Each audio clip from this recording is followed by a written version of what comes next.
Evil is evil. Lesser, greater, middling, it's all the same. Proportions are negotiated, boundaries blurred. I'm not a pious hermit. I haven't done only good in my life. But if I'm to choose between one evil and another, then I prefer not to choose at all.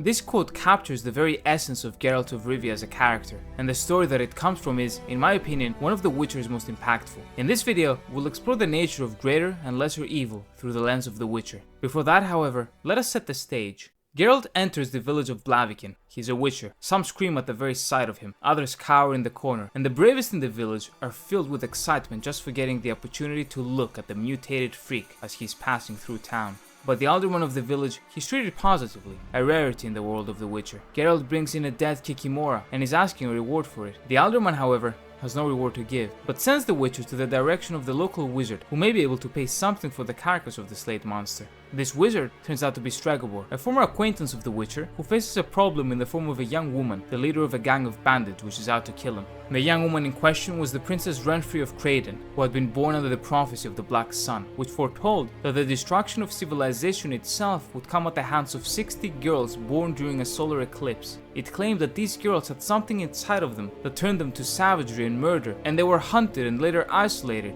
or outright imprisoned by wizards such as Stregobor for research as well as what they thought was for the protection of society. They locked them in high towers and took everything from them, though some escaped, and those that did in fact turn to savagery and murder. Though if it was due to the prophecy itself or how the prophecy was dealt with, it is not known. Renfri was placed in this situation. Her stepmother Aridea and Stregobor together did. Aridea took it a step further and hired a thug to kill the young girl, who was still only a child. The thug did not kill her.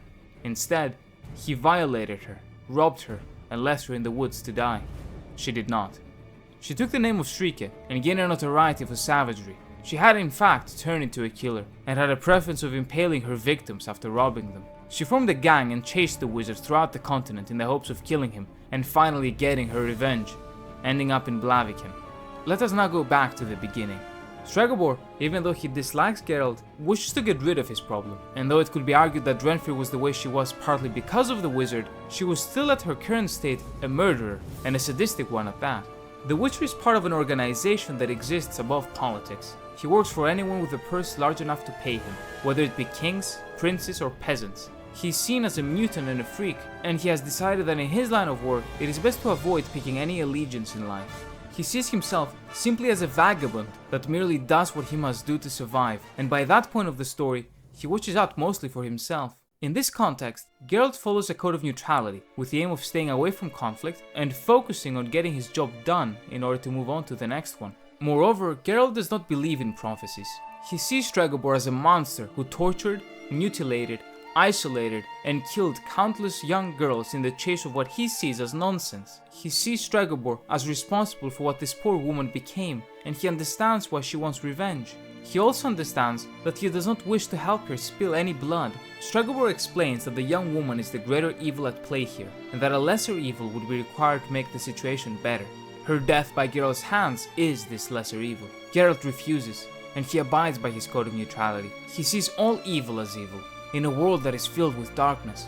Who is he to decide what is greater and what is lesser? He sees the right path forward as the path of mitigation, of reducing the harm done, rather than making decisions based on something as ambiguous as greater or lesser evil. Geralt eventually meets Renfri at the village's inn, and attempts to de-escalate the situation without any harm done. She not only refuses, but decides to escalate further.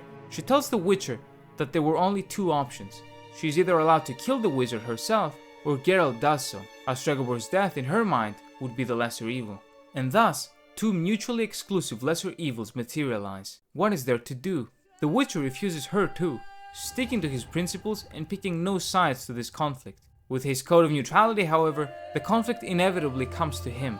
Renfri promises to massacre the entire town unless the wizard comes out of the tower. The wizard promises not to come out of the tower and gives her the go-ahead to massacre the innocents. Prior to this, she had already placed her gang in Blaviken's marketplace at its busiest day of the year while she went to talk to the wizard. The Witcher is finally forced to break his code and intervene for the defense of the townspeople, ending up having to publicly kill the gang members in self-defense. In what the spectators saw as an outright slaughter, Renfri comes to the marketplace to find her people dead, and reveals that she never intended to kill any innocent after all. It seems as if, when the Witcher finally chooses, he chooses wrong. and never should have done so in the first place.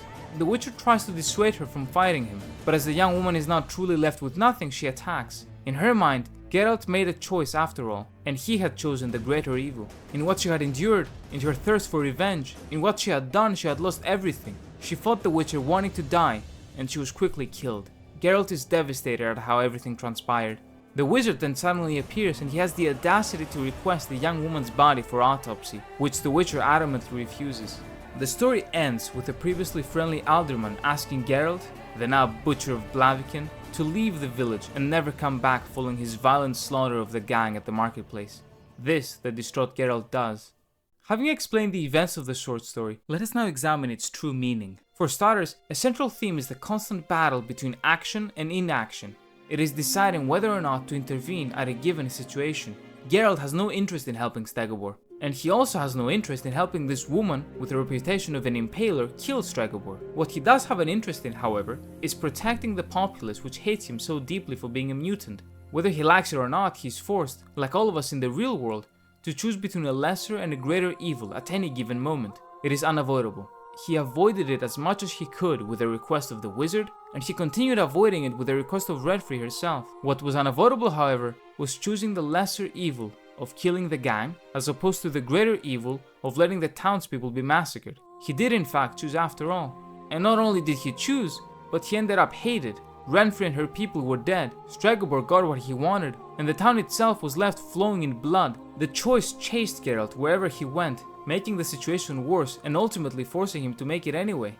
Life is sometimes out of your control. The people you're trying to protect don't always see it that way. They don't always understand the sacrifices you have and continuously do make for them. Geralt killed those criminals to save the innocents, and the innocents shunned him and exiled him from their village. Lesser and greater evil can be subjective, and it can be contradictory, and you could be placed between a rock and a hard place, held there against your will. And regardless of what you choose, or regardless of whether or not you choose at all, the consequences of the happiness of the world still find a way to bite you and kick you into the ground. And you will be left devastated, as Geralt was after having to make his choice and kill Renfri. This is one of the reasons I love this story. Life is unfair. Life can get out of your control. The best thing you can do is deal with the hand that is dealt to you. And even when you're kicked to the ground, you get up and you keep going. Geralt is hated. He has convinced himself that due to his mutations, he is incapable of feeling emotion, just to shield himself from how the world treats him. He tries to stand by his moral values, which were themselves based on him being able to simply live his life and exist unbothered, yet he's hated still, and even more so following the events that transpired. He's burdened, but he does not give up, he carries on. And that is what it comes down to. Evils will always exist, whether they be greater or lesser, and we will always be forced to deal with them eventually, as Geralt was. The difference is, what we do after our choices end up blowing up in our faces, just as Geralt did.